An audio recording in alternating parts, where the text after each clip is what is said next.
E aí, pessoal, tudo bem com vocês? Vamos para mais um vídeo do segundo bimestre, né? Eu achei melhor dividir o vídeo em duas partes para ficar mais explicado cada conteúdo aí para vocês. Então, nesse vídeo 2, iremos abordar medidas de dispersão, gráficos e tabelas estatísticas, beleza? Então, bora lá. O que é medidas de dispersão? São parâmetros estatísticos usados para determinar o grau de variabilidade dos dados de um conjunto de valores. A utilização desses parâmetros torna a análise de uma amostra mais confiável, visto que as variáveis de tendência central, média, mediana e moda muitas vezes escondem a homogeneidade ou não dos dados. Então, o que isso quer dizer, pessoal? As medidas de dispersão, ela vai te dar valores mais reais, valores concretos. Porque o que estudamos no primeiro vídeo não é que não seja importante, mas não te dá um valor real, um valor 100% absoluto. Beleza? Vamos ver que medidas de dispersões são essas. As medidas são amplitude, variância, desvio padrão e coeficiente de variação. Vamos estudar cada uma. O que é amplitude? É uma medida de dispersão definida entre o maior e o menor da observação de um conjunto de dados. Então, olha, o exemplo aí a fórmula, né? A de amplitude é igual o maior valor que você tem menos o menor valor. Parece ser uma medida que não leva em consideração como os dados estão efetivamente distribuídos. Não é muito utilizada. Então, o que isso quer dizer? A amplitude, ela é uma medida que não é muito usada. Porque, se você for parar para pensar, o valor que ela for te dar não é algo absoluto. Porque ela vai pegar um conjunto, né? Vai pegar o maior valor e subtrair pelo menor valor, você vai ter aquela quantidade. Mas isso não quer dizer muita coisa. Então, por isso que a amplitude ela não é tão usada, usual, né? Um exemplo aí, ó. Então, ó, o setor de controle de qualidade de uma empresa seleciona ao acaso peças de um lote. Quando a amplitude das médias dos diâmetros das peças ultrapassa 0,8 cm, o lote é rejeitado.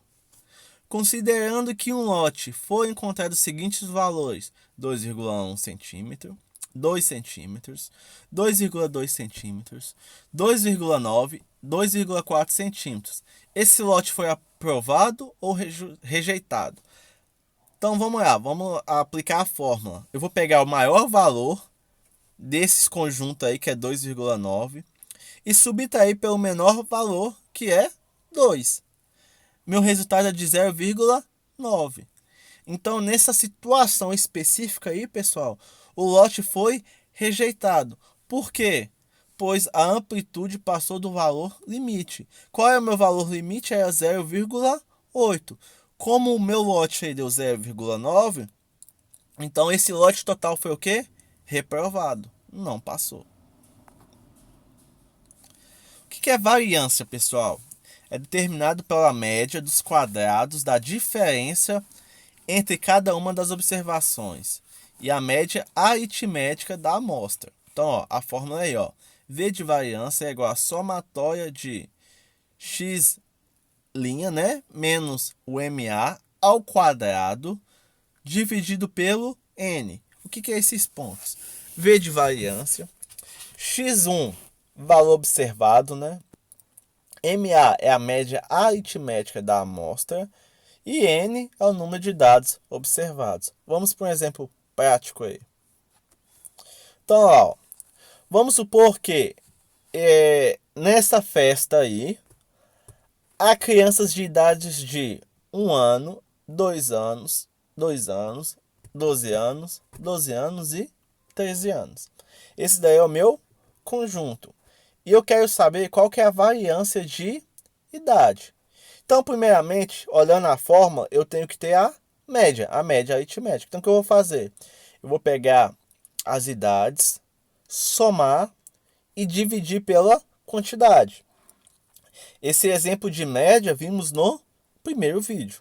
Então, se tiver com dúvida, volta lá no primeiro vídeo, assiste novamente e depois volta para esse. Beleza? Feito isso, a média, pessoal, eu achei um total de 42 pela quantidade de 6 crianças, né? E achei que minha média é de 7 anos. Agora eu vou aplicar na variância.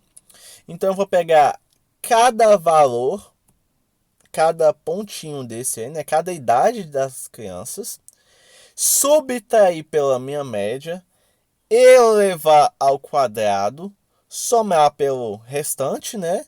E depois dividir pela quantidade. Então bora lá. Eu vou pegar, ó, primeira criança que tem 1 ano, subtrair pela média que eu achei e elevar ao quadrado. Mais a segunda criança que tem 2 anos, menos a média, elevar ao quadrado. Somar. Assim sucessivamente. Depois de ter feito isso, você vai achar os valores de cada elevação aí.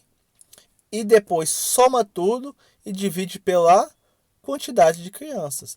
Então, percebam que essa variância aí deu de 28,67 anos ao quadrado. Beleza? Tranquilo? O que é o desvio padrão, pessoal? O desvio padrão é nada mais, nada menos que a raiz quadrada da variância. Então, alguns valores... Me desculpe, pessoal.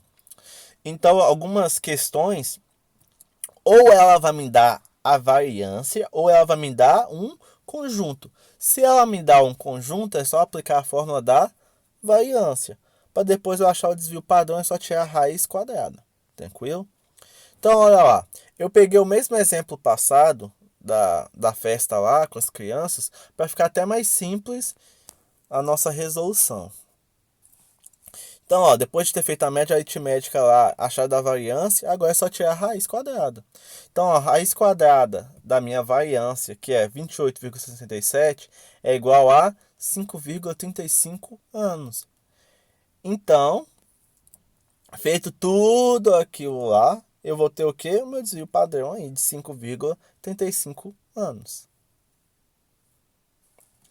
Coeficiente de variação, pessoal. É conhecido por essa fórmula aí, ó. CV é igual a 100 vezes DP sobre MA. Não sei se vocês estão percebendo, mas uma conta puxa a outra. Então, ó, dessa daí eu já vou precisar do meu desvio padrão, né? Eu vou precisar dele. E minha média aritmética para poder calcular o quê? O meu coeficiente de variação. Então, ó, bora lá, ó. Para encontrar o coeficiente de variação, devemos multiplicar o desvio padrão por 100 e dividir pelo resultado da média. Essa medida é expressa em porcentagem. Então, ó, o coeficiente de variação é utilizado quando precisamos comparar variáveis que apresentam médias diferentes. Como o desvio padrão representa o quanto os dados estão dispersos em relação a uma média, ao comparar amostras com médias diferentes, a sua utilização pode gerar erros de interpretação. Desta forma, ao encontrar dois conjuntos de dados, o mais homogêneo será aquele que representar o menor coeficiente de variação. Então aqui, ó, um exemplo prático aí, ó. Eu tenho duas turmas e no caso esse exercício aí, ele já me deu meus desvios padrões, ó. Turma 1 é 2,6, a média é 6,2. Turma 2, o desvio padrão é 3 e a média é 8,5. Então é simples, eu aplico a fórmula e acho. Então, ó, da turma 1 deu 42%.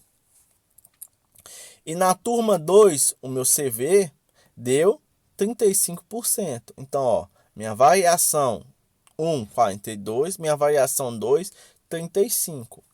Como o exercício fala que tem que pegar o menor valor, para me achar mais homogeneidade na resposta, então mostra que, desta forma, a turma mais homogênea é a turma 2, apesar de apresentar maior desvio padrão. Independente do desvio padrão aí, pessoal, como eu estou calculando o CV, que é o coeficiente de variação, Então, no caso, o coeficiente menor aí deu qual? O conjunto 2. Então, esse vai ser a minha resposta correta, a minha resposta certa. Lembrando que o coeficiente de variação ele é mais usado para fazer uma comparação entre dois grupos ou mais grupos. Então, pessoal, gráficos e tabelas também é um conteúdo, né, que está presente. Ela se resume mais em quantificar os seus dados. Então, ó, aí está esse ponto aí, ó, do que está ocorrendo, da quantidade de alunos em a cada ano que veio aumentando. Então, para exemplificar melhor essa questão, mostrar para vocês graficamente, no caso, foi usado esse gráfico de linhas para apresentar o aumento de quantidade de alunos em cada ano. Lembrando que do lado esquerdo aí do gráfico, vemos a quantidade de alunos e embaixo é os anos. Tranquilo? Um outro tipo de gráfico que pode ser usado também para quantificar é o gráfico de barras e o gráfico de setor. Isso vai depender muito do que você quer apresentar, do que você quer fazer uma análise. Então, exemplo gráfico de barras aí foi usado para saber quais são as maiores torres do mundo. Então, ó, olhando para o barro de barras, vimos que do lado esquerdo está a metragem e lá embaixo está o nome de cada torre. Então, este para apresentar uma imagem, um gráfico melhor do que você quer saber aí para saber qual que é o maior torre e tal, mais usual é usar o que? Barras. Já o de setor aí, como vocês podem ver, foi usado para classificar a espécie de animais ameaçadas de extinção na Mata Atlântica. Então, como foi 2 pontos para ser analisado, o gráfico de setor foi melhor usado para esse tipo de informação que você quer passar para o seu leitor. O de linhas, né, como a gente viu lá no começo, estamos vendo aqui novamente, é igual esse gráfico aí, está mostrando a evolução do desmatamento na região da Amazônia. Então, do lado esquerdo está mostrando a quantidade que está sendo destruída e lá embaixo está mostrando o tempo. Então, você pode ver que o gráfico há uma subida, descida, depois sobe de novo, desce de novo, fica pareado. Então, esse tipo de gráfico ele mostra o que está ocorrendo. Para só não ficar muitas informações ali jogada ao vento, vamos dizer assim, foi criado os gráficos para exemplificar, para apresentar para você ver a informação, as informações contidas em um determinado documento, determinada tarefa a se fazer. Tranquilo? Beleza? Então, pessoal, terminou mais um vídeo aqui. Eu vou deixar esses 2 vídeos auxiliares aqui do YouTube. Assistam, são excelentes professores explicando cada tema desse que eu expliquei. Então, se surgiu alguma dúvida, assista novamente o vídeo ou também que eu quero que vocês façam é assistir esses links aí do YouTube que eu deixei para ficar melhor entendido. E se você não viu o vídeo número 1, né, 1/2, assista, eu deixei aí bem claro do que está sendo tratado. Pessoal, foi uma honra estar com vocês. Até a próxima, um abraço, até mais. Fui!